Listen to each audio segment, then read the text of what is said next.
അമീറുൽ മുഅ്മിനീൻ ഹസ്രത്ത് ഖലീഫത്തുൽ മസീഹ് അൽ ഖാമിസ് അയ്യദഹുല്ലാഹു തആല ബിനസ്രിൽ അസീസ് 2025 ഓഗസ്റ്റ് 22 ചെയ്ത ജുമാ ഖുത്ബയുടെ മലയാള സംഗ്രഹമാണ്. യുദ്ധങ്ങളെ മുൻനിർത്തി തിരുനബി സല്ലല്ലാഹു അലൈഹി വസല്ലമയുടെ സ്വഭാവ വൈശിഷ്ട്യങ്ങളെക്കുറിച്ചാണ് പ്രതിപാദിച്ചിരുന്നത്. ഇതുമായി ബന്ധപ്പെട്ട് ഹുനൈൻ യുദ്ധത്തെക്കുറിച്ച് ആണ് വിവരിക്കുന്നത്. ഈ യുദ്ധം ഹിജ്റ 8-ാം വർഷം ശവ്വാൽ മാസത്തിലാണ് നടന്നത്. മക്കയ്ക്കും തായിഫിനും ഇടയിലുള്ള ഒരു ഗ്രാമത്തിൻ്റെ പേരാണ് ഹുനൈൻ. ഇത് മക്കയിൽ നിന്ന് ഏകദേശം 26 കിലോമീറ്റർ അകലെയാണ്. ഈ യുദ്ധത്തിൽ പങ്കെടുത്ത വലിയ ഗോത്രം ഹവാസിൻ ആയതുകൊണ്ട് ഇതിനെ ഹവാസിൻ യുദ്ധം എന്നും വിളിക്കാറുണ്ട്. ചിലർ ഇതിനെ ഔത്താസ് യുദ്ധം എന്നും വിളിച്ചിട്ടുണ്ട്. കാരണം ശത്രു സൈന്യത്തിൻ്റെ ഒരു ഭാഗം ഹുനൈനിൽ നിന്ന് ഔത്താസ് എന്ന താഴ്വരയിലേക്ക് ഓടിപ്പോയിരുന്നു. അവിടെ എത്തിയ മുസ്ലിങ്ങൾ ശത്രുക്കളെ പരാജയപ്പെടുത്തിയതുകൊണ്ടാണ് ഈ പേര് നൽകിയത്.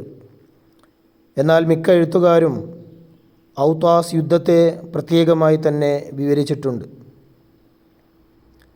വിശുദ്ധ ഖുർആനിൽ ഹുനൈൻ യുദ്ധത്തെക്കുറിച്ച് ഇങ്ങനെയാണ് പറഞ്ഞിട്ടുള്ളത്: തീർച്ചയായും അള്ളാഹു നിങ്ങളെ നിരവധി സ്ഥലങ്ങളിൽ സഹായിച്ചിട്ടുണ്ട്, പ്രത്യേകിച്ച് ഹുനൈൻ ദിവസം. നിങ്ങളുടെ ആധിക്യം നിങ്ങളെ അഹംഭാവത്തിൽ അകപ്പെടുത്തി, എന്നാൽ അത് നിങ്ങൾക്കൊരു പ്രയോജനവും ചെയ്തില്ല. ഭൂമി വിശാലമായിരുന്നിട്ടും നിങ്ങൾക്ക് ഇടുങ്ങിയതായി തോന്നി. പിന്നീട് നിങ്ങൾ പിന്തിരിഞ്ഞോടാൻ തയ്യാറായി നിന്നു. പിന്നീട് അള്ളാഹു തൻ്റെ ദൂതനും സത്യവിശ്വാസികൾക്കും മേൽ സമാധാനമിറക്കുകയും നിങ്ങൾക്ക് കാണാൻ കഴിയാത്ത സൈന്യത്തെ ഇറക്കുകയും ചെയ്തു. അവൻ സത്യനിഷേധികളെ ശിക്ഷിച്ചു. അവിശ്വാസികൾക്കുള്ള പ്രതിഫലം അങ്ങനെയാണ്. പിന്നീട് അള്ളാഹു ആരെയാണോ ഉദ്ദേശിക്കുന്നത് അവരെ അവൻ പാപമോചനം നൽകി അനുഗ്രഹിക്കും. അള്ളാഹു ഏറെ പൊറുക്കുന്നവനും വളരെ കരുണയുള്ളവനുമാണ്. ഈ യുദ്ധത്തിന് കാരണമായത് മക്ക കീഴടക്കിയപ്പോൾ അറേബ്യയിലെ വലിയ ഗോത്രങ്ങൾ അതോടെ ഇസ്ലാം സ്വീകരിക്കുകയോ തിരുനബി സല്ലല്ലാഹു അലൈഹി വസല്ലമയെ അനുസരിക്കുകയോ ചെയ്തു. എന്നാൽ മക്കയുടെ അടുത്തുള്ള ധിക്കാരികളും യുദ്ധക്കൊതിയന്മാരുമായ ഹവാസിൻ, സഖീഫ് എന്നീ ഗോത്രങ്ങൾ കീഴടങ്ങാൻ സമ്മതിക്കുക മാത്രമല്ല, അവരുടെ നേതാക്കൾ ഒത്തുകൂടി ഇങ്ങനെയൊക്കെ പറയുകയും ചെയ്തു: മുഹമ്മദ് സല്ലല്ലാഹു അലൈഹി വസല്ലം മക്കയടക്കം അറേബ്യയിലെ ചില ഗോത്രങ്ങളെ തൻ്റെ കീഴിലാക്കിയിരിക്കുന്നു. ഇനി തീർച്ചയായും അദ്ദേഹം നമ്മുടെ നേർക്ക് മുന്നേറ്റം നടത്തുന്നതാണ്. അതിനാൽ അദ്ദേഹം നമ്മുടെ നേർക്ക് വരുന്നതിന് മുമ്പ് നമ്മൾ തന്നെ അദ്ദേഹത്തെ ആക്രമിക്കുന്നതാണ് നല്ലത്. അവർ ഇങ്ങനെയും പറഞ്ഞു: മുഹമ്മദ് സല്ലല്ലാഹു അലൈഹി വസല്ലം ഇന്ന് വരെ വിവരമില്ലാത്ത ആളുകളുമായാണ് യുദ്ധം ചെയ്തിട്ടുള്ളത്. ഞങ്ങളുമായി അദ്ദേഹം ഇതുവരെ ഏറ്റുമുട്ടിയിട്ടില്ല. ഹവാസിൻ ഗോത്രത്തോടൊപ്പം സഖീഫ്, നസർ, ജുഷാം ഗോത്രത്തിലെ എല്ലാ യോദ്ധാക്കളും ഒത്തുകൂടി. സഅദ് ബിൻ ബക്കർ ഗോത്രത്തിലെയും ബനു ഹിലാൽ ഗോത്രത്തിലെയും ചില ആളുകളും ചേർന്നു. ചില നിവേദനങ്ങളിൽ നിന്ന് മനസ്സിലാകുന്നത് ഹവാസിൻ ഗോത്രം ഇതിനു മുമ്പേ മുസ്ലിങ്ങളെ നേരിടാൻ തയ്യാറെടുപ്പ് തുടങ്ങിയിരുന്നു എന്നാണ്. കാരണം മുഹമ്മദ് സല്ലല്ലാഹു അലൈഹി വസല്ലം ജൂതന്മാരെയും മറ്റു ഗോത്രങ്ങളെയും പതിയെ പതിയെ കീഴ്പ്പെടുത്തുന്നത് കണ്ടപ്പോൾ അവർക്ക് ഉത്കണ്ഠയായി. വിഗ്രഹാരാധന അവസാനിക്കുകയും മുഹമ്മദ് സല്ലല്ലാഹു അലൈഹി വസല്ലം തൻ്റെ അനുയായികളോടൊപ്പം എല്ലാവരെയും കീഴടക്കുകയും ചെയ്യുമോ എന്നവർ ഭയപ്പെട്ടു. അതിനാൽ അദ്ദേഹത്തെ തടയേണ്ടത് അത്യാവശ്യമാണെന്നവർ മനസ്സിലാക്കി. ഇതിനുവേണ്ടി അവർ തയ്യാറെടുപ്പുകൾ തുടങ്ങി.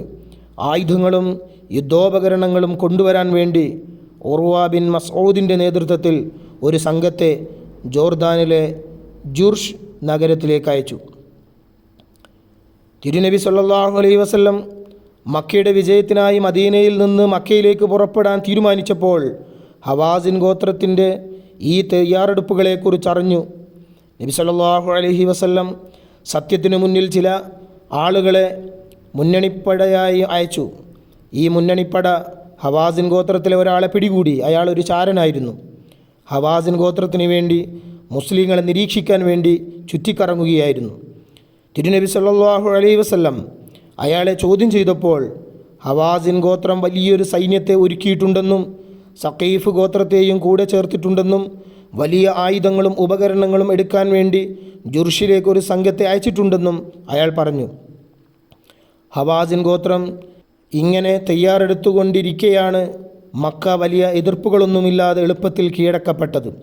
ഇത് കാരണം ഹവാസിൻ ഗോത്രം അവരുടെ ശക്തിയിൽ മതിമറന്ന് മുഹമ്മദിനെയും സ്വല്ലല്ലാഹു അലൈഹി വസല്ലം അദ്ദേഹത്തിൻ്റെ അനുയായികളെയും നേരിടുന്നതിനായി പുറപ്പെടാൻ തീരുമാനിച്ചു.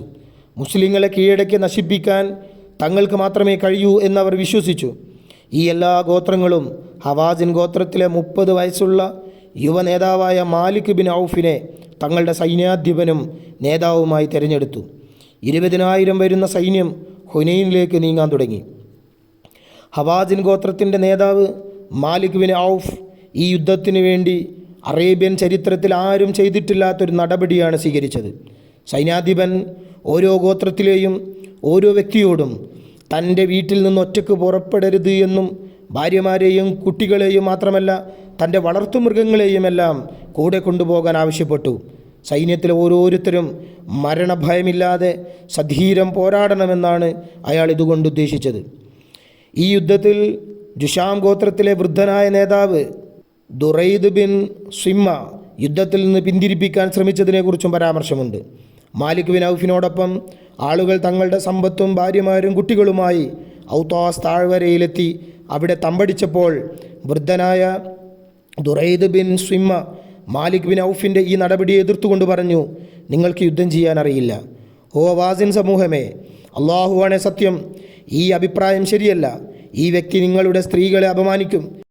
ഈ വ്യക്തി നിങ്ങളെ ശത്രുക്കളുടെ കയ്യിലേൽപ്പിച്ച് സ്വയം സഖീഫിൻ്റെ കോട്ടകളിൽ ഒളിച്ചു ചേരും.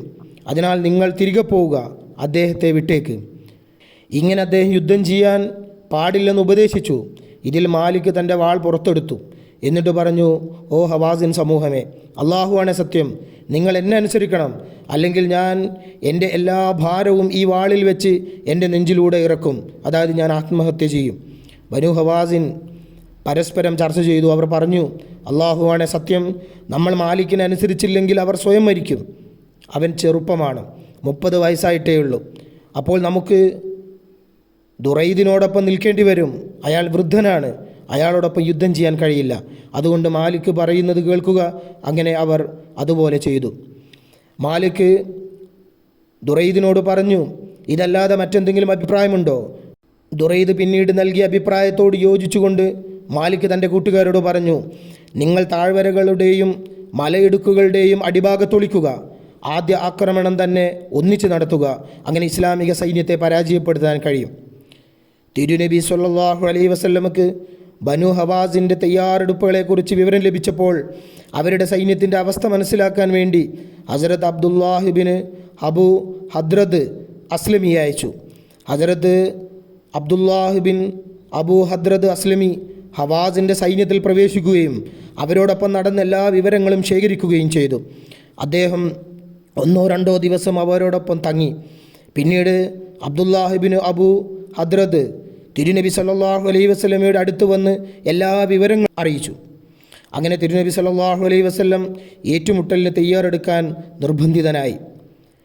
തിരുനബി സല്ലല്ലാഹു അലൈഹി വസല്ലം ബനു ഹവാസിനെ നേരിടാൻ വേണ്ടി മക്കയിൽ നിന്ന് പുറപ്പെടുന്നതിനു മുമ്പ് പരിശോധന നടത്തിയപ്പോൾ നടക്കാൻ പോകുന്ന യുദ്ധത്തിന് ഇസ്ലാമിക സൈന്യത്തിൻ്റെ പക്കൽ ആവശ്യമായ യുദ്ധസാമഗ്രികൾ വളരെ കുറവായിരുന്നു. ഈ കുറവ് നികത്താൻ വേണ്ടി നബി സല്ലല്ലാഹു അലൈഹി വസല്ലം മക്കയിലെ ധനികനായ പ്രമാണി സഫ്വാൻ ബിൻ ഉമയ്യയോട്, അപ്പോൾ അദ്ദേഹം അവിശ്വാസിയായിരുന്നു, ചില ആയുധങ്ങൾ കടം ചോദിച്ചു. അതുപോലെ നബി സല്ലല്ലാഹു അലൈഹി വസല്ലം തൻ്റെ പിതൃ സഹോദരപുത്രനായ നൗഫൽ ബിൻ ഹാരിസിൽ നിന്ന് 3000 കുന്തങ്ങൾ കടം വാങ്ങി. എന്നിട്ട് പറഞ്ഞു, ഞാൻ നിൻ്റെ ഈ കുന്തങ്ങൾ ശത്രുവിൻ്റെ മുതുകിൽ ആഴത്തിൽ പതിക്കുന്നത് കാണുന്നു. തിരുനബി സല്ലല്ലാഹു അലൈഹി വസല്ലമയുടെ ഈ പ്രസ്താവനയിൽ ശത്രുക്കൾ പരാജയപ്പെട്ടു ഓടുകയും അവർക്ക് വലിയ തോതിൽ ജീവനഷ്ടം സംഭവിക്കുകയും ചെയ്യുമെന്ന പ്രവചനമുണ്ടായിരുന്നു. അതുപോലെ ഇബ്നു അബൂ റബീഅയിൽ നിന്നും ചില ആയുധങ്ങൾ കടം വാങ്ങി. നബി സല്ലല്ലാഹു അലൈഹി വസല്ലമയുടെ ഉന്നത ധാർമ്മിക ഗുണങ്ങളുടെ പ്രഭാമയമായ ഒരു വശം ഇവിടെ ശ്രദ്ധേയമാണ്. അവിടുന്ന് മക്ക കീഴടക്കി ഇപ്പോൾ മക്ക പരാജയപ്പെട്ടൊരു സമൂഹമായിരുന്നു. യുദ്ധ നിയമങ്ങളും ആചാരങ്ങളും അനുസരിച്ച് വിജയിച്ചവർക്ക് പരാജയപ്പെട്ടവരുടെ സ്വത്തുക്കളുടെ ഉടമസ്ഥരാകാൻ അവകാശമുണ്ട്. എന്നാൽ യുദ്ധത്തിന് ആയുധങ്ങൾ ആവശ്യമായി വന്നപ്പോൾ ഓരോ ആയുധവും കടം വാങ്ങുകയാണ് ഉണ്ടായത്. എത്ര ആയുധങ്ങൾ എടുക്കുന്നുവോ അത്രയും തന്നെ തിരികെ നൽകണമെന്ന വാഗ്ദാനവും നൽകി. അതുപോലെ അബൂജഹലിൻ്റെ വളർത്തച്ഛൻ അബ്ദുല്ലാഹിബിന് അബി റബീഅയിൽ നിന്ന് നബി സല്ലല്ലാഹു അലൈഹി വസല്ലം 40,000 ദിർഹം കടം വാങ്ങിയിരുന്നു. ഒരു നിവേദനം അനുസരിച്ച് ഇവർ മക്ക വിജയത്തിൻ്റെ ദിവസം തന്നെ ഇസ്ലാം സ്വീകരിച്ചിരുന്നു എന്നാണ് പറയപ്പെടുന്നത്. അവിടുന്ന് വിവിധ ആവശ്യങ്ങൾക്കായി ഈ പണം കടം വാങ്ങിയതാവാം, സാമ്പത്തിക സഹായവും നഷ്ടപരിഹാരവും നൽകാൻ വേണ്ടി വാങ്ങിയതാവാം. അല്ലാഹു അഅലം. ഇതിൻ്റെ ബാക്കി വിശദീകരണങ്ങൾ തുടർന്നും വിവരിക്കുന്നതാണ് ഇൻഷാ അല്ലാഹ്.